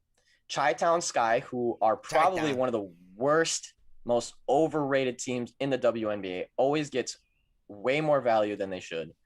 They're at +1.5 against the Phoenix Mercury, who has been playing pretty well. Yeah. Phoenix Mercury getting -1.5. Tickets are stacked on Mercury. Sky have a little bit more money. Let me check what the money line's doing. There's nothing out for the money line. Mercury at -124 money line. I like their spread. I like the -1.5 spread. I think they clear that pretty well. Chi-Town Sky have their offense is so bad. Their defense is pretty impressive. This game's opening at 163. I kind of like the under in that as well. But man, I have not seen the Chi-Town Sky do anything compared to what they're supposed to be doing. They've been coming in at games at like -5.5, losing. Like they're 2-5 and 2-5 against the spread. Yet every single game I've pretty much seen them come in, they're favorited. Actually, every single game they have been favorited. Beginning of the season, they got -2.5, won that, -3.5, won that, and then they got -5.5, -6, -4, -3, -1, and they lost all of those games. They're not playing well at all. No. And I will take advantage of it because the Phoenix Mercury has been playing well. Let's go, Mercury. So, I like the Mercury here. Maybe just the money line. It could be a close game. I don't think so. I think -1.5 is doable. I haven't seen many WNBA games come very close. I have noticed that most games are like at least 7-point games.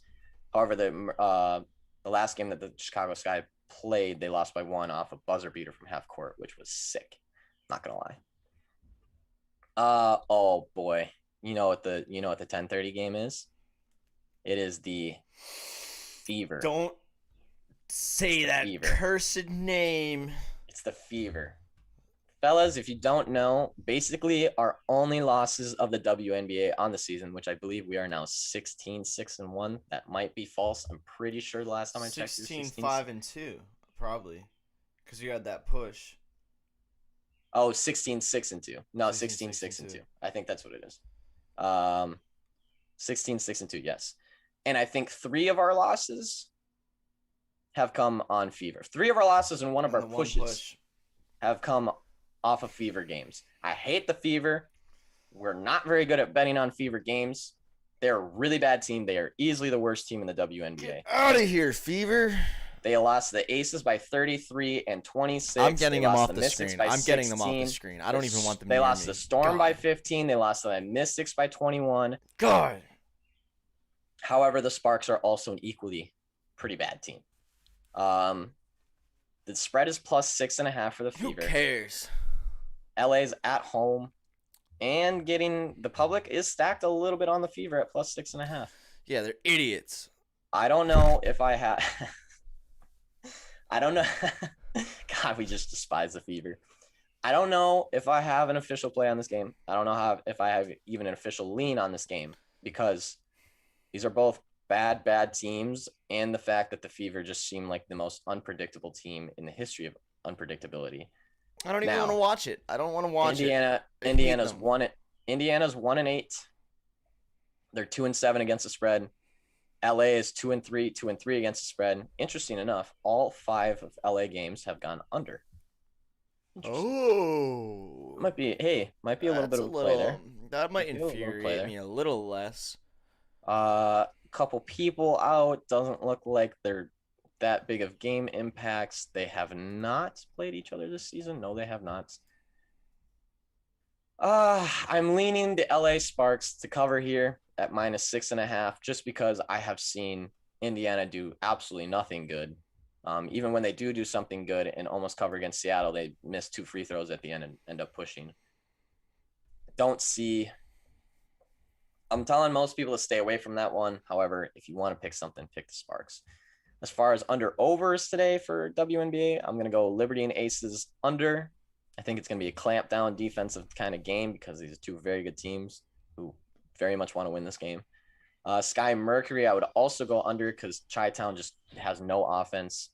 Fever Sparks sitting at 160. Just because the Sparks are 0-5 on the under, or 5-0 on the under, I'm going to say over.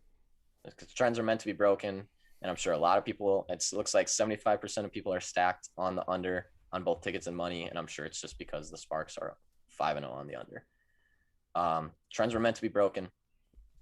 So that is WNBA tonight.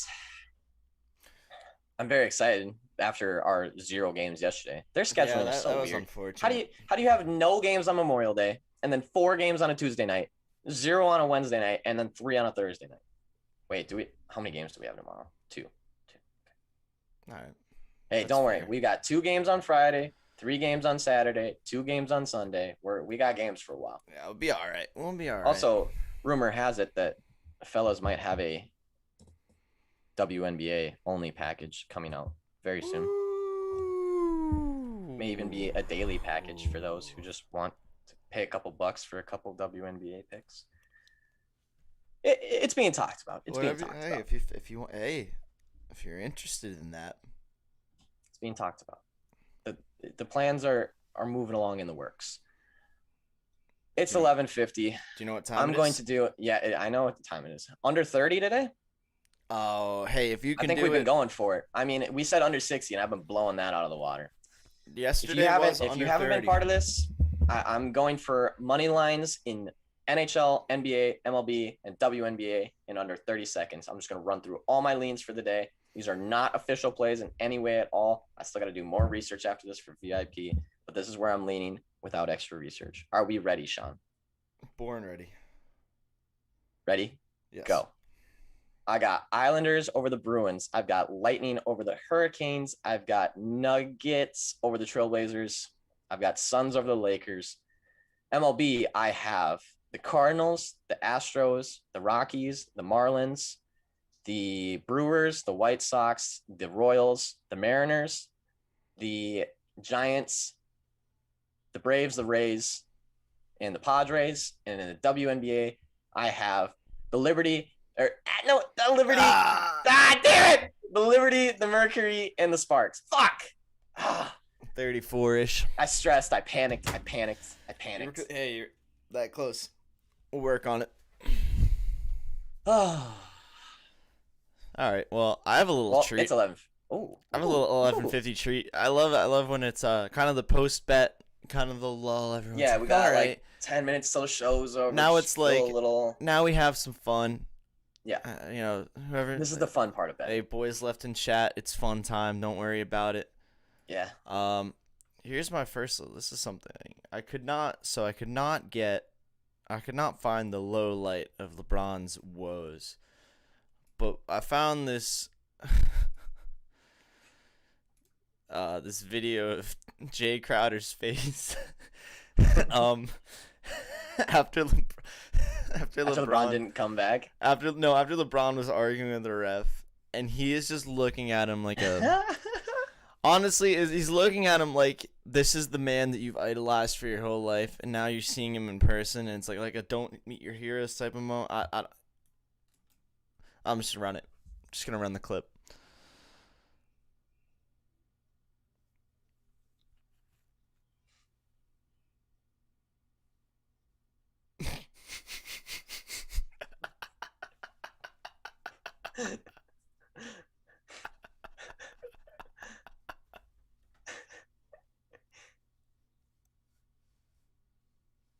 He looks like his hero he just learned that his hero is just a terrible person.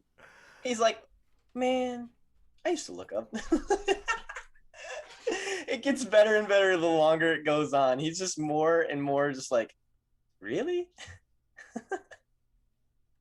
Is this man really saying this right now? And he just does not. He is does really not funny. break the line of sight. He's just. No, he doesn't.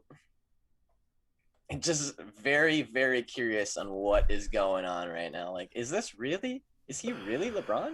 You sure? Good stuff. I mean, as much of a LeBron fan that I am, I do kind of love shitting on the guy at times. Because when I see him just being kind of a crybaby, it's kind of funny. You can separate. Funny. As a basketball player. Yeah. Arguable GOAT. I'll argue Arguable it. goal. I'll argue. There's argued. And as like a dude off the court, hey, he's done some good stand-up stuff. guy. He's done some good stuff. And for being, famous since he was in high school, Yeah. For being in the spotlight for that long, you know how child stars go. Good for him. But yeah, this is pretty bad. It's a shame that he's really just shooting himself in the foot. Like, yeah. If he's out there, the narrative would be a lot different if he was just out there trying as hard as he could to play and he just didn't have the team around him. It would be he's bringing it on himself. He is. Also, I'd like to talk about a future that we have not talked about on this show yet before. WNBA futures. Oh, man. This is the first time I quite literally just went to WNBA and futures for the first time. I have not looked at these odds yet. And boy, do I see some fucked up shit. Now remember, the fellas are pretty good at calling futures. Yeah, we like him. Every single NHL team that we said to put a future on is still in it and looks very, very good right now, I might add. Colorado, Boston, Lightning, and Islanders was our dark horse, I believe. Looks pretty good right now. Our NBA futures, let's go future time. Simple Skills Gaming loves the futures. Let's freaking go. But yes, the one that I see that stick out now, the Storm are favored at plus 225. I think that's fair. Seattle Storm are probably the clear-cut number 1 team in the WNBA right now. However, Aces at 2, I kind of disagree with, especially at plus 275. I think those odds are terrible. I think it should be upwards of like plus 500, especially with the Mystics sitting at plus 650. Now, 2 teams that I see very undervalued here. One, the Connecticut Sun. The Connecticut Sun have lost only 1 game and only not covered 1 game. Very, very, very good team right now, playing very well. Chi-Town Sky, awful WNBA team, is the 5th favorite to win the title. Really, right now. the Sky. Yep. Wow. Followed by the Lynx, then the Mercury, who at plus 1,300 are kind of getting disrespected. But the one I see that makes absolutely no sense to me is the New York Liberty getting plus 2,200 with most likely the MVP of the WNBA on their team as a rookie. Now, it might be a little too early to call Sabrina the MVP. She might not even be the favorite right now. However, seeing her play in the first couple games and being like, this woman has only been in the WNBA for 5 games and she's already putting on a damn show. Just saying, a team that won 2 games last year and is already 5-2 right now, yet you're disrespecting them at plus 2,200. Oof. Yeah, I think that sounds like a big time value bet. If as it stands right now, I would be taking a bet on the Storm.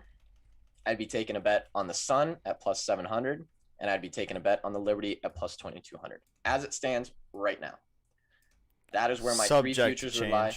As are the odds.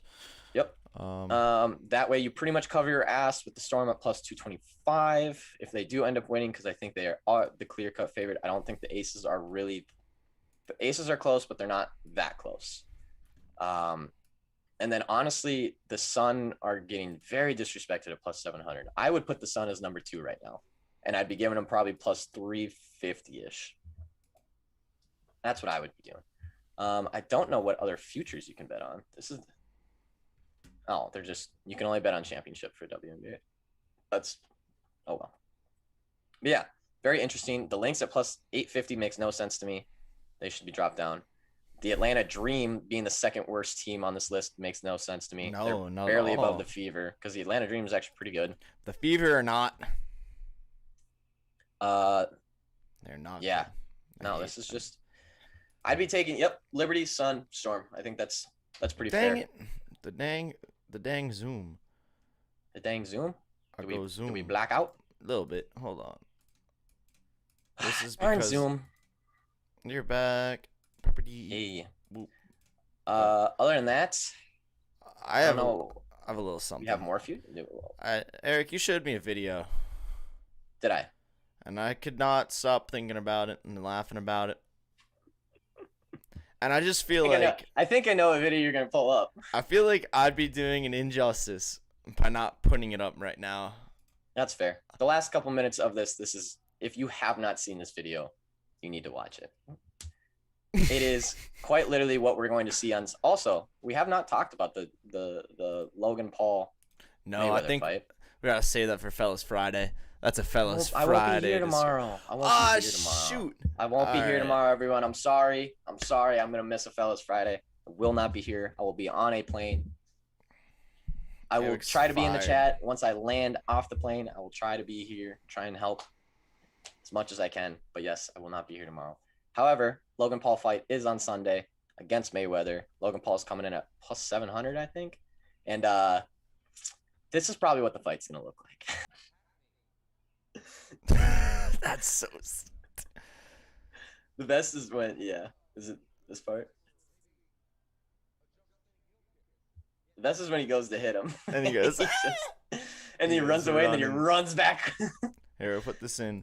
You know what would make this even more comical? Yeah, wait. No. Oh, yeah. Put him in 2 times. Put him in 2 times speed. God, this video is so great. By the way, I think he was actually named Big Black, by the way. Big Black is officially he's from the Guinness World Record holder of the biggest athlete in the history. What's the thing he's on? It used to be on some TV show, like in the early 2000s. He just got Fucking wrecked there. Yeah. But yes, this is quite literally probably what the Logan Paul and Mayweather fight is going to look like. That part there.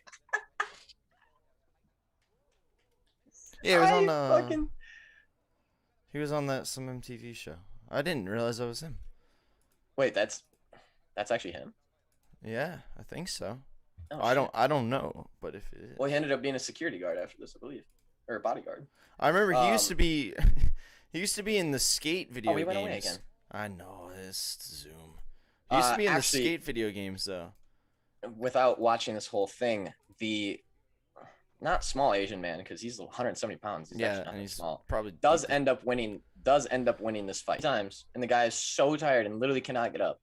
But yes, this is quite literally what Logan Paul and Mayweather is going to look like. It's going to be one overbody dude that does not know how to fight against a very smaller dude who does know how to fight and is a lot faster and a lot better at boxing. Mayweather will win this fight unless just there's some kind of fake shit going on. There's really no way that Mayweather loses this fight. He's just faster.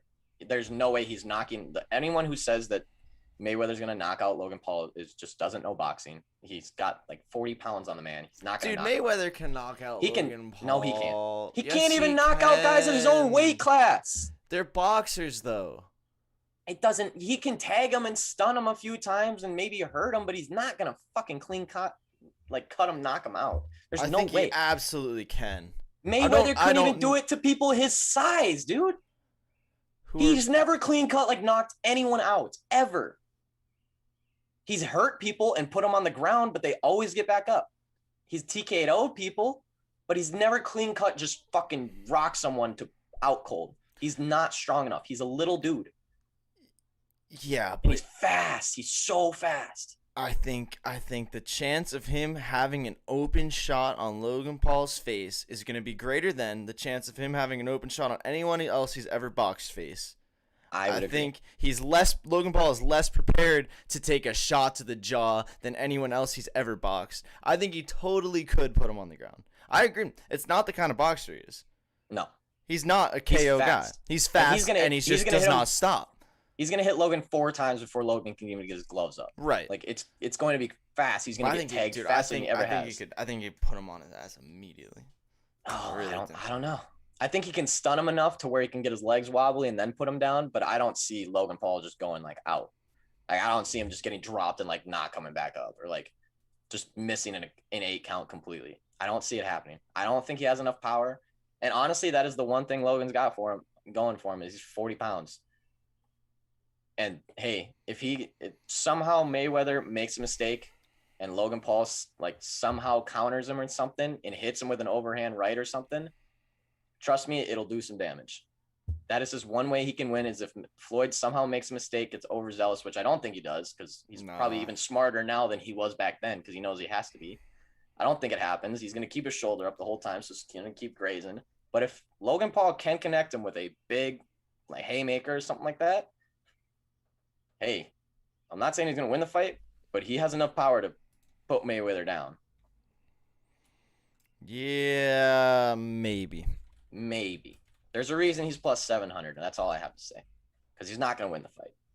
However, there is a way that he does. There is a way. 12:04. That's it. That's it for the show, boys. Fellas.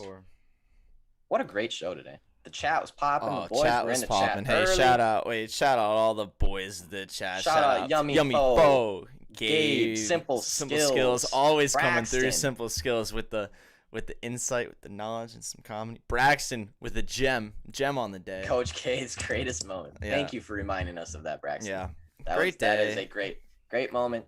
Great stories. We had plenty of scandals to talk about today. Hopefully tomorrow's the same. I will miss you fellas tomorrow for Fellas Friday. I'm sorry. I will not be here. But Sean will be taking the ropes, and he knows what he's doing, so we're okay. I'll probably pop in the chat maybe late on, give my leans for the day, give some little WNBA nugs. What a great Thursday. It's a beautiful day. Beautiful Thursday. I'm gonna be honest. I can get through it, but man, I might need to find someone that knows baseball. I'll make my way through the rest of it, but I'm hey, I'll try. Hey, We'll be all right. Don't Rest worry, of it? VIP will still be up tomorrow. I'll still be doing VIP. Yeah, we're all good. Just how planes go. They be How like, planes go. they You be know, I like, can't really. put your If I phone could do the down. fellas show from a plane, trust me, I would. That'd be I would. sick. In the PJ. That would be kind of cool. All right. But we don't have no PJs yet. If you That's haven't heard unfortunate. yet, go to heyfellas.co. VIP is Yeah. on a fucking heater to start out the month. An absolute heater to start the month. $3 units would have already paid for your subscription for the month in the first 2 days. Heyfellas.co. Go make a free account. You can see all the results. They're posted every day. It's actually crazy. We're riding hot. You got to ride the hot hand while it's hot, boys. Actually crazy. Yeah, we're not saying we're always going to be hot, but right now we are. Also, merch is dropping next week. Yeah, big time merch drop. Also limited time stuff on the site is limited. When the new stuff drops, old stuff's going to be gone. Not all the old stuff. We're going to keep all our classics, We're going to keep our essential stuff. But man, two of which Jerseys, man. Here we go. Two of them are up here. I could have done a better job at that, but I wasn't even ready for the merch promo. But here we go. We got the Pro Gambler team. You got the Hey Fellas, the fellas Team USA jersey. As well as that, what are the other two that are? Oh, the fellas go to the Moscow and the professional game. If you bet every single day on sports betting, and you don't buy yourself like a $20 professional gambler shirt, and that's in quotation professional, I don't know what you're doing.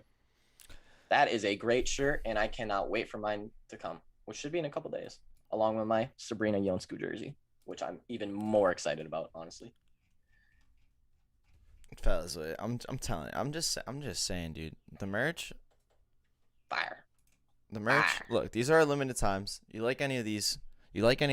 Order right now. They're gonna be there for a few more days. I'm gonna tell you, they're limited. When I say limited, it isn't just because He's not kidding. He's been serious about this. Nobody's buying them. You might have the only one in the world. I'm just kidding. Sort of. Hats now. We got the hats. $23.99. Hey, I'll cut that on sale. The new hat. The new hat is insane. Only $21.99. Got the other jersey. Got the visor. Other hat.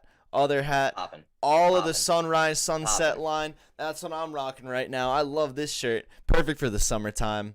And then, of course, the classic, the fellas, can't go wrong. And the professional gambler. What else do you got? And then, yeah, just the rest of the limited. Yeah. But, whole bunch of shirts coming out. Probably some hats, long sleeves, crew necks, sweatshirts. Everything that bro. All of it. Bro. You're going to be embarrassed because everything you wear says Hey Fellas on it. And then you'll be like, wait, I'm not embarrassed. This merch is fly. Like brand an eagle. Is fly. This merch is fly. The pics are fly.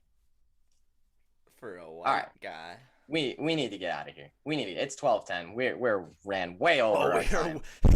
We are way over our welcome boss stay. Is gonna be pissed. Appreciate the boys. Mr. YouTube. Appreciate the boys in the chat. Appreciate everyone who tunes out to these days. Boys today. Love it. Absolutely love it. Electric environment. We'll see you guys all at 10 o'clock every weekday, as always. Tomorrow. The same Fellas shit. Friday. You know how it goes. Fellas Friday. If you're popping off in the chat, you get a little prize. Getting free VIPs. Whole week. How it works. Amazing. We're nice guys, huh? Great guys. Heyfellas.co. Heyfellas.co. Heyfellas.co. Heyfellas.co. See you, fellas. Have a great Bye, Thursday. fellas.